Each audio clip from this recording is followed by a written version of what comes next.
Hello, children, and welcome to a new chapter, The Struggle for Indian Independence.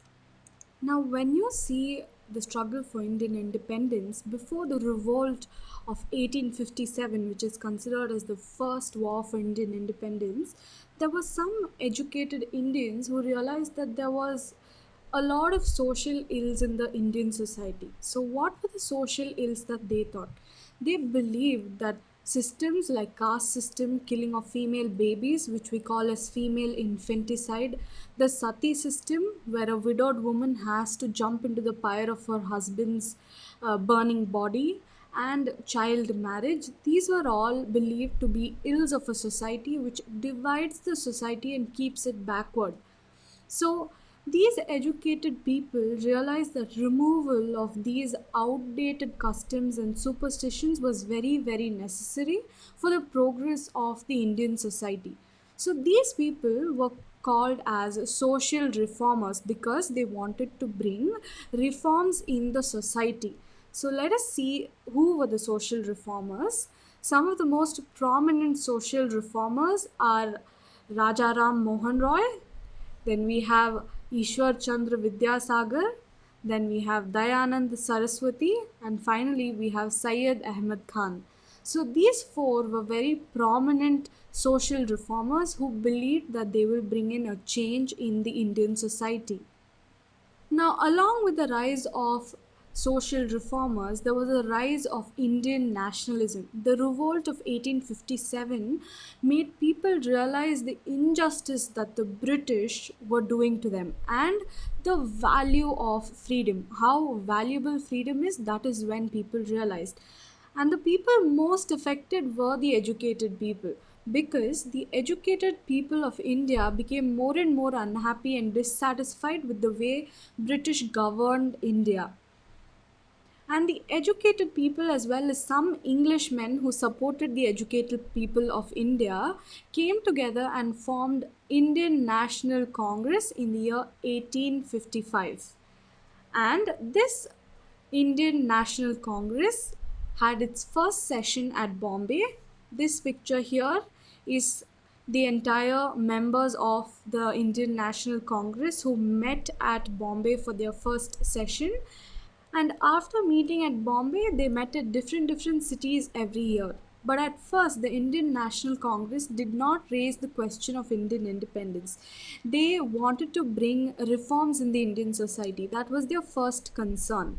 They did this because they wanted Indians to lead a more free and better life under the British itself. So some of the leaders of this first session of Indian National Congress was Dadabhai Nauroji, we had Gopal Krishna Gokhale and Vomesh Chandra Banerjee. So these were some of the most important people who were the moderators of the Indian National Congress. And by moderators, we mean people who were the pioneers, who came forward, who took the leadership. So we call them as moderators. So this is about the Indian National Congress. Now, apart from this, we knew that moderators were very soft people. There were several other leaders who did not believe that they should take a soft approach. They felt that they would gain nothing by following such approach. So these people were called as extremists. So what are extremists? These are people who believed that they have to use a stronger and more active ways of opposition against the British. And they wanted Swaraj, which means self rule for the Indians. So, some of the important leaders of this group were Bal Gangadhar Thackeray, we have Bipin Chandrapal, and then we have Lala Lajpat Rai. So these three people belong to the extremist group who wanted to protest more strongly and more actively. And in this, if you see, Bal Gangadhar Tilak even went on to protest and say that freedom is my birthright and I shall have it.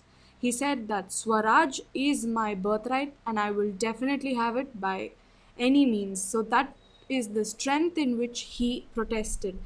In fact, he even started his own newspaper named Kesari, which openly spoke out about the injustice done by the British to the Indians.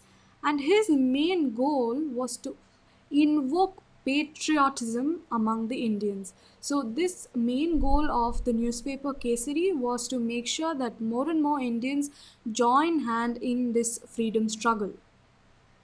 Now, the situation pretty much escalated when the partition of Bengal came up. The British were worried about the growing feeling of nationalism in Indians. They realized that if people of India actually got united, they could easily outthrow the British and make them just get out of the country. So, there was only one way that they could prevent this. This they could do only by making sure that Indians don't unite. So, they used the idea of divide and rule policy, where they divided Indians on the basis of their religion. Now, how did they do this? At that time, if you see, the feeling of nationalism was strongest in Bengal. Nearly all of Bengal, people started protesting and people started coming in. They were either extremists or they were from the Indian National Congress. So, nationalism really picked up in Bengal, and this scared the British a little. So, what they did immediately in 1905, they decided they will partition Bengal, and this was a decision that wreaked havoc in Bengal. And how did they part it? If you can see this picture here, they've parted it right in the center, and they made sure that they will give one part of Bengal to Hindus and one part of Bengal to Muslims. Now, because of this idea of partitioning based on religion, it led to a protest which we call as the Swadeshi movement. So, because Indians protested strongly against the division of Bengal, it gave rise to the Swadeshi movement. What does Swadeshi mean? Swadeshi means own country, it means my own country. And the people here pledged that they will use goods made by their own country and decided they will boycott all the British goods. They said that we are going to use only the goods which are made in India, we are not going to use any foreign goods. So they started putting up posters everywhere saying boycott British goods.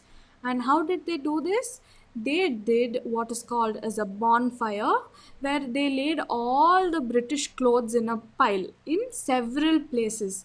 And this started in Bengal, but it started spreading throughout India. If you can see this picture here, they've piled up all the British goods like coats, suits, hats, different foreign goods which are there. They just pile it up and set it ablaze. They just burn all of the British goods. So this was one way of protesting against this. And strangely, the British tried to ruthlessly put down this movement, and they even hit and beat people and they even fined them massively, but still nothing could be done about it. People still protested and still took part in the Swadeshi movement. And ultimately, the opposition of partition was successful and Bengal was reunited. There was nothing that the British could do. People stood united and made sure that Bengal does not separate or does not partition. So this was how that they finally stopped the British from parting Bengal into two pieces. Now, if you see on the other hand, while Swadeshi movement happened, there were also some other extremist groups. So we will see what are the activities of these people who are called as revolutionaries. Now, if you know this, after the partitioning of Bengal, several young Indians started becoming more violent and violent. So they used violent means to fight against the British. And these people were called as revolutionaries. And revolutionaries were actually very young Indians who fought and who formed groups to fight against the British and were ready to even sacrifice their lives. They were so patriotic that they did not care even for their own lives. They would go to any extent to protest against the unjust British. And these people were called as revolutionaries. So some of the revolutionaries that we have are Aurobindo Ghosh. This is Aurobindo Ghosh. We have Barun Ghosh, whose picture I don't have. We have Khudiram Bose. Then we have Chandrasekhar Azad. We have Bhagat Singh. We have Sukhdev, Rajguru, and we have Udham Singh, who's here. So These were some of the prominent revolutionaries who went on to any extent to save their motherland. But unfortunately, this method was not very successful because the revolutionaries used very violent means of protest and they were not joined by the general masses. What do I mean by general masses? General masses are the common people. They were not joined by the common people. Now, because these revolutionaries used very violent means, most often the British either shot them or hung them. And the common people found this very repulsive and it was the wrong approach, so people did not join them. So, this method of protest did not work. Things changed then during the First World War. Let us see what happened during the First World War now. When you see the First World War broke out in the year 1914.